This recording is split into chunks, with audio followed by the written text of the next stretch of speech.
नमस्कार। आप देख रहे हैं स्पेशल कवरेज न्यूज़ और मैं हूं आपके साथ शिव कुमार। मेरे साथ हैं संतोष पाठक जी। संतोष जी का बहुत बहुत स्वागत, बहुत बहुत अभिनंदन। बहुत बहुत धन्यवाद शिव जी। तमाम दर्शकों को नमस्कार। और हम लगातार उठा रहे थे कि भैया जो चंपत राय सब घोल मट्ठा करने पे तुले हुए थे, उस चंपत राय से एसआईटी पूछताछ क्यों नहीं कर रही है शिव जी? पूछताछ की, 3 साढ़े 3 घंटे पूछताछ की, और उसमें ज्यादातर सवालों के जवाब चंपत राय ने देने से एक तरह से इनकार कर दिया, क्योंकि वो ज्यादातर सवालों के जवाब मिल जाते तो बहुत कुछ साफ हो जाता। लेकिन हाँ, एसआईटी की जांच में, एसआईटी की पूछताछ में, 3 साढ़े 3 घंटे तक चली पूछताछ में चंपत राय ने यह स्वीकार कर लिया कि हाँ, ये मेरी गलती है। और उसके बाद अयोध्या से लेकर लखनऊ, लखनऊ से लेकर दिल्ली, दिल्ली से लेकर नागपुर, नागपुर से लेकर कर्नाटक तक हड़कंप मचा हुआ है। हड़कंप बिहार की राजधानी पटना में भी मचा हुआ है। ये कहा जा रहा है कि पैसा कर्नाटक तक गया। ये कहा जा रहा है कि एक सिक्योरिटी एजेंसी के गार्ड, प्राइवेट गार्ड वहां क्या कर रहे थे, उनको उसी रूट पर क्यों लगाया गया था। और यह भी कहा जा रहा है कि क्या इसमें सीधे सीधे संघ के बड़े नेता अपना चेहरा छुपा पाएंगे, बचा पाएंगे। क्यों ऐसा मैं कह रहा हूं शिव जी? हम ये नहीं कह रहे कि ये सब लोग चोरी में शामिल थे, लेकिन हम ये जरूर कह रहे हैं कि चोरों को तैनात करने में इन लोगों की भूमिका थी। शुरुआत कर लेते हैं गोपाल राव से। खबर निकलकर सामने आ गई है, पैसा कर्नाटक तक ले जाते थे, राम मंदिर के नाम पर डोनेशन लेते थे, कर्नाटक में बड़ी बड़ी संपत्तियां खड़ी की है, बड़े बड़े मकान बनाए हैं। और कौन है गोपाल राव? कर्नाटक की उसी धरती से शिव जी, आरएसएस में नंबर 2, जो आरएसएस को चलाने वाले माने जाते हैं और जो भविष्य के सरसंघचालक माने जाते हैं, वो दत्तात्रेय होश वाले आते हैं कर्नाटक की धरती से। और गोपाल राव को एसआईटी ने कहा था मत जाना अयोध्या छोड़ के। वो भागे भागे दत्तात्रेय होश वाले से मिलने गए। अगर दत्तात्रेय होश बोले, और अगर क्या, चूंकि उनका कनेक्शन वही है, दत्तात्रेय होसबाले का सर पे हाथ था, तभी तो गोपाल राव जैसा आदमी विनय कटियार से उनके बेटे के सामने पूछ रहा है पास है क्या। किसकी हैसियत है विश्व हिंदू परिषद में जो विनय कटियार से पूछ ले पास है क्या मंदिर में दर्शन करने के लिए। और उस मंदिर में दर्शन करने के लिए जिस मंदिर का आंदोलन बड़े पैमाने पर जब खड़ा किया जा रहा था, तो कहा गया नहीं आरएसएस के बड़े बड़े नेता धोती कुर्ता वाले कैसे उसमें लड़ेंगे, सड़क पे कैसे उतरेंगे। विश्व हिंदू परिषद में भी ऐसे लोग थे, तो उनको कहा कि हंगामा करने वाली एक विंग खड़ी करनी होगी, युवाओं की एक टोली बनानी होगी। और वो टोली किसके नेतृत्व में बनाई गई? बजरंग दल बनाया गया था। कौन थे उसके अध्यक्ष? विनय कटियार थे। गोपाल राव की इतनी हैसियत विनय कटियार से पूछ रहे हैं, और वो भी जब जानते हैं कि परिवार साथ गया है, फिर पूछ रहे हैं पास है क्या। तो दत्तात्रेय होसवाले का हाथ था तभी तो बने रहे, नहीं तो विनय कटियार तो ऐसे कितने लोगों को विदा कर देते हैं। विश्व भले ही मोदी जी मिलने का समय ना दे, लेकिन विश्व हिंदू परिषद में आज भी वो नेता हैं। अगर वो खड़े हो जाए तो बहुत सारे बड़े बड़े दिग्गज आज वाले बैठ जाएंगे।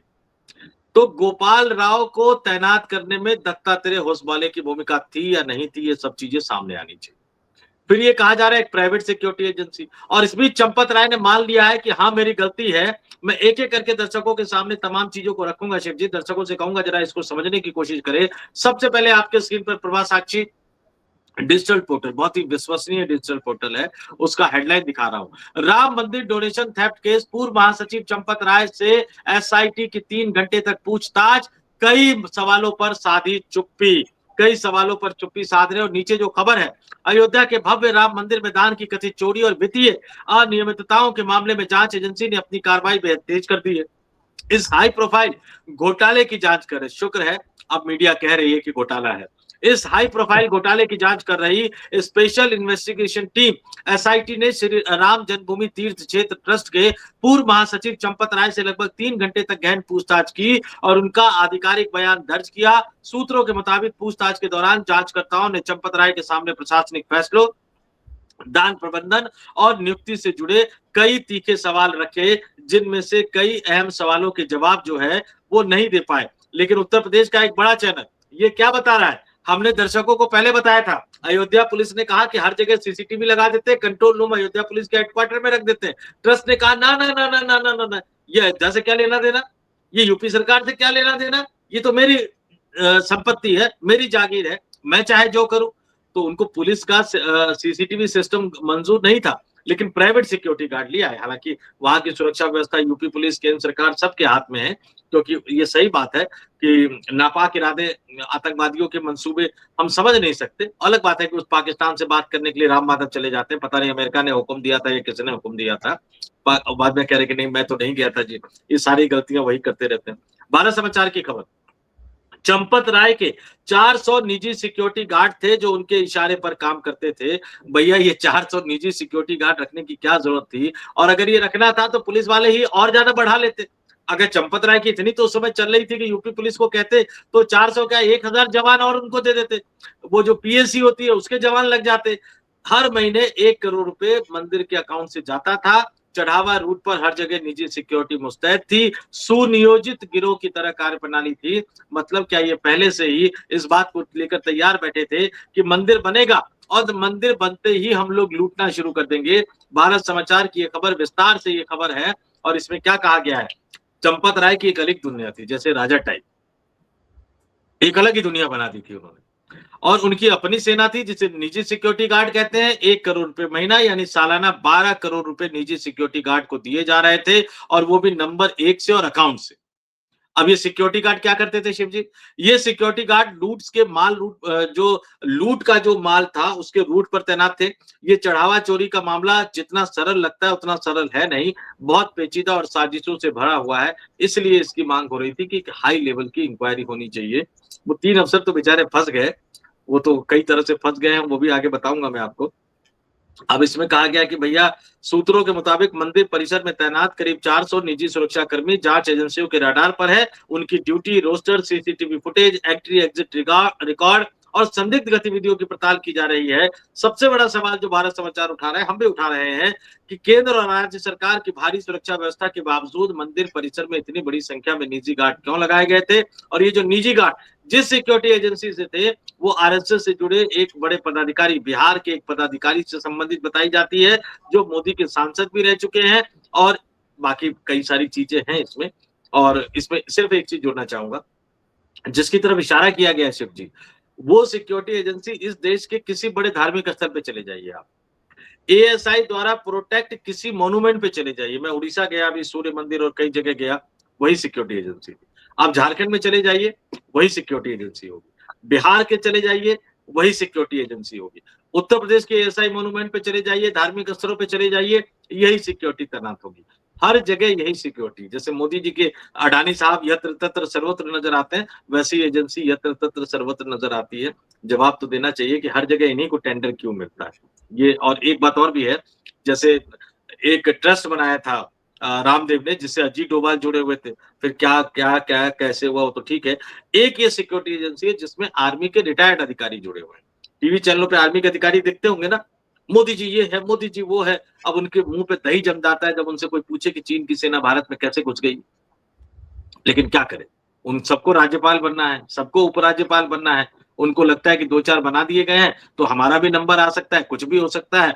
तो वो सब चीजें कही जा रही है। खैर वो एक जांच का विषय है और उस पर जांच निश्चित तौर पर होनी चाहिए। लेकिन अब सबसे बड़ा धमाका जो मैं दर्शकों को बता रहा हूं, चंपत राय का कबूलनामा। ये आप देख लीजिए, चंपत राय का कबूलनामा। और ये कबूलनामा कितना दिलचस्प है, और ये खबर किसकी है? ये अंबानी मीडिया की खबर है, नेटवर्क 18 की खबर है, रिपोर्टेड बाय आनंद तिवारी। बहुत शानदार, बहुत अच्छे रिपोर्टर है शिव जी। इन्होंने हेडलाइन देखिए, ये अंबानी मीडिया, नेटवर्क 18। हाँ ये मेरी गलती है, चंपत राय का राम मंदिर दान चोरी केस में बड़ा खुलासा, पुलिस की पूछताछ जारी। राम मंदिर चोरी न्यूज, राम मंदिर चंदा चोरी मामले में गिरफ्तार आरोपितों से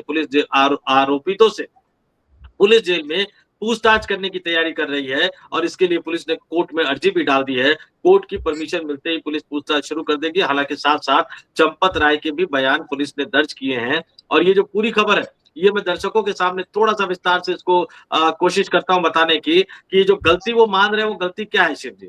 इस गलती को उन्होंने माना है कि हाँ ये मेरी गलती है। चंपत राय ने अपने बयान में कहा कि मैंने एसआईटी को खुद शिकायत दी थी, उसी के आधार पर केस दर्ज हुआ। हाँ मेरी ये गलती है कि शिकायत करने में देरी की। अरे सारा लफड़ा तो शिकायत करने में देरी का ही है शिव जी। अपनी तरफ से वो इंटरनल जांच करते रहे। इसके अलावा चंपत राय ने यह भी बताया कि 5 जून का वो फुटेज, जब अविनाश शुक्ला के घर ट्रस्ट के लोग गए थे और उनके घर से कैश रिकवर हुआ माफ कीजिएगा, वो ट्रस्ट को पहले पता चल गया था। आगे बहुत सारी बातें कही जा रही है, लेकिन कई सवालों के जवाब जो है वो चंपत राय ने नहीं दिए, गलती उन्होंने मानी और यही गलती तो सबसे बड़ी बात है कि आप अपने लेवल पर जांच करते रहे। आपने सचमुच का उसको एक अलग देश समझ लिया था। मंदिर प्रांगण को ऐसा लगता है कि उन्होंने अलग देश समझ लिया था, जहां पे भारत का कानून लागू नहीं होता। अपनी मर्जी से पुलिस वालों को उठा के ले जाओ, बिना एफआईआर के पैसा बरामद करो, बिना एफआईआर के लोगों को पता नहीं भागने का कितना मौका आपने दिया और उसके बाद एसआईटी के अधिकारियों को आप भटकाने की कोशिश करते हुए नजर आओ, अपने लोगों को बचाने की कोशिश करते हुए नजर आओ। भागवत कहे इस्तीफा दो तो मना कर दे, आलोक कुमार कहे तो इस्तीफा दो तो मना करे, लेकिन जब योगी आदित्यनाथ कह देंगे कि मत दो इस्तीफा, मैं तो एफआईआर दर्ज करवाने जा रहा हूं, तो थोड़े से हाथ कांपे। हालांकि अभी भी पता नहीं वो जो ट्रस्ट का जो लेटर जारी किया गया था उसमें अब सोशल मीडिया पर एक अलग तरह का कंपेन चलाया जा रहा है आरएसएस के जो प्रचार विभाग के प्रमुख है सुनील आंबेडकर के खिलाफ। ये एक बड़ा दिलचस्प सा जो आपसी लड़ाई है वो शुरू हो गई है, लेकिन चंपत राय का ये कबूलनामा 10% तो जीत हासिल हो गई है हमारे आपके अभियान को। भगवान राम के मंदिर से लुटेरों का 10% कामयाबी मिल गई है, लेकिन चंपत राय ने जिन सवालों के जवाब नहीं दिए हैं उन सवालों के जवाब जिस दिन मिल जाएंगे आप ये समझ लीजिए कि कहां कहां कौन कौन पकड़ में आएगा, शायद हम और आप इसकी कल्पना भी नहीं कर सकते हैं। बहुत सारे नाम, बहुत सारे तथ्य हमें पता है, लेकिन सबूत नहीं है, इसलिए हम उसको नहीं बोलेंगे, लेकिन आगे आगे धीरे धीरे चीजें निकलकर सामने आती रहेंगी।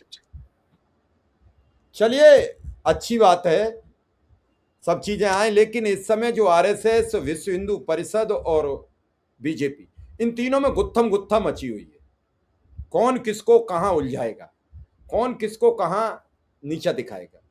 योगी आदित्यनाथ ने जिस तरीके से चंपत राय के हटाए जाने का जो लेटर जारी किया और मीडिया के जरिए प्रचारित कराया, वो बड़ा हैरान कर देने वाला था।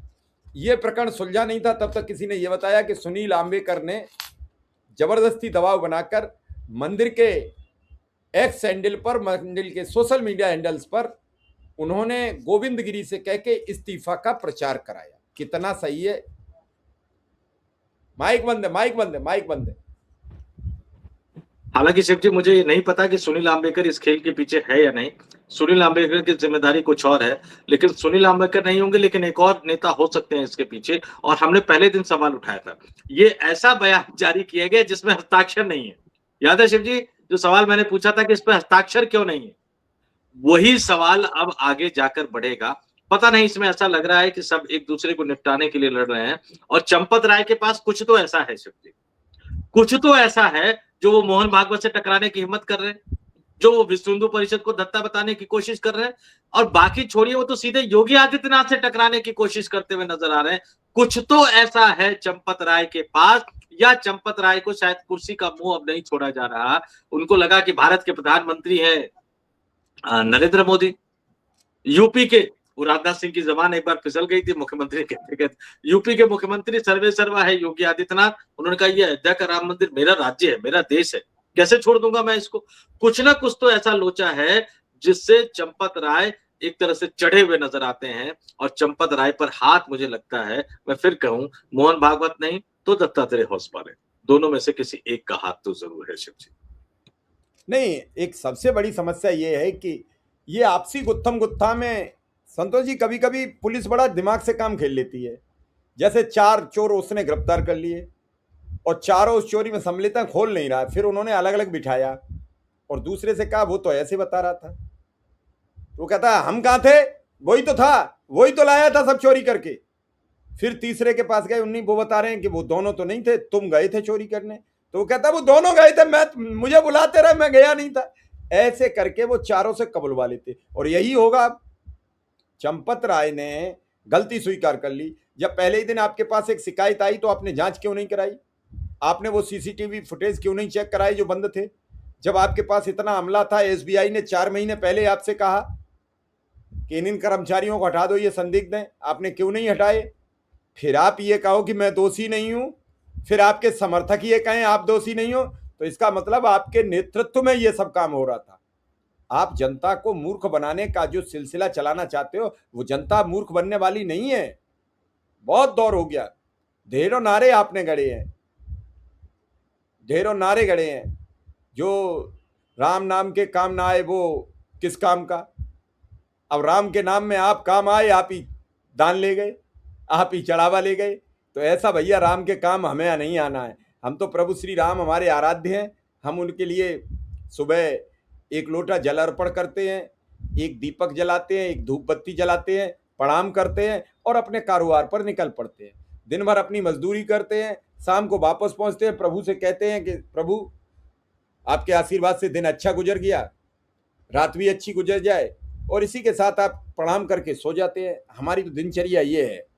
ना हमें मंदिर के चढ़ावे से लेना देना है और न मंदिर के चढ़ावे से हमारा कोई वास्ता है। नहीं, लेकिन शिव जी देखिए, दिक्कत क्या है कि ओरिजिनल थिंक इनका जो पूरा दिमाग है, मैं बड़े जिम्मेदारी से इस बात को कह रहा हूं, दर्शकों से कहूंगा कमेंट करके जरूर बताइएगा, ये भाजपाई और संघी जो है ये चीजों को नकल करने में ज्यादा बिलीव करते हैं। ओरिजिनलिटी इनके अंदर नहीं है। हाँ, जहां गड़बड़ियां करनी हो वहां बड़ा दिमाग लगा लेते हैं। अब ये चंपत राय वाला मामला देख लीजिए, गोपाल राव वाला मामला देख लीजिए, कर्नाटक तक पैसा पहुंचा, किस तरह से पैसा पहुंचा, ये तमाम मामले देख लीजिए।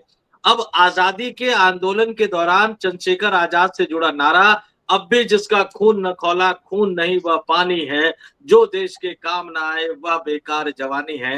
80 के दशक में राम मंदिर आंदोलन शुरू किया, नारे लिखने वाले ओरिजिनल लोग तो थे ही नहीं, तो क्या नारा इन्होंने दिया, जिस हिंदू का खून न खौला खून नहीं वो पानी है। और आज इसमें मैं साफ कह रहा हूं कि राम मंदिर में इतनी बड़ी लूट देखकर भी जिस हिंदू का खून न खौला खून नहीं वो पानी है। और चंपत राय से क्यों इस्तीफा दिलवाया गया या क्यों उसको वायरल किया गया, इसके पीछे की भी एक बड़ी जबरदस्त कहानी है शिव जी। एक कागज पहुंचा भागवत साहब के पास, आरएसएस मुख्यालय, उस कागज में कुछ ऐसा था जिसके बाद ये तय किया गया नहीं चंपत राय को जाना पड़ेगा।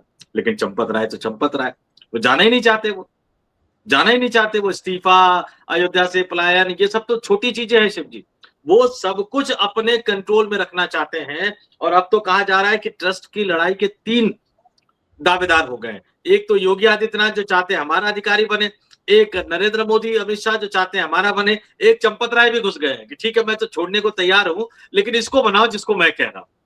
ये एक बड़ी दिलचस्प चीज है।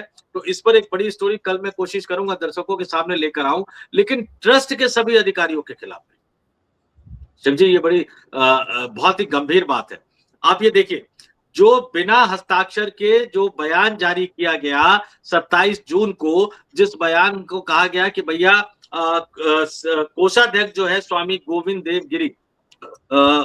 गिरी उनके नाम से जारी किया गया बिना हस्ताक्षर के। उसमें इस्तीफे की बात तो कही, लेकिन उसका जो चौथा पैरा है शिव जी, पहला दूसरा तीसरा चौथा, उसको जरा ध्यान से सुनिए। एसआईटी के अधिकारी जब रिपोर्ट देने गए योगी के अधिकारी को, तो बाहर निकलकर उन्होंने क्या कहा था कि गोपनीय रिपोर्ट है इसलिए नहीं बता सकते हैं। तो शासन प्रशासन ही होता ना। अब ट्रस्ट जो है वो उत्तर प्रदेश सरकार नहीं है शिव जी, ट्रस्ट जिस पर आरोप लगे हैं।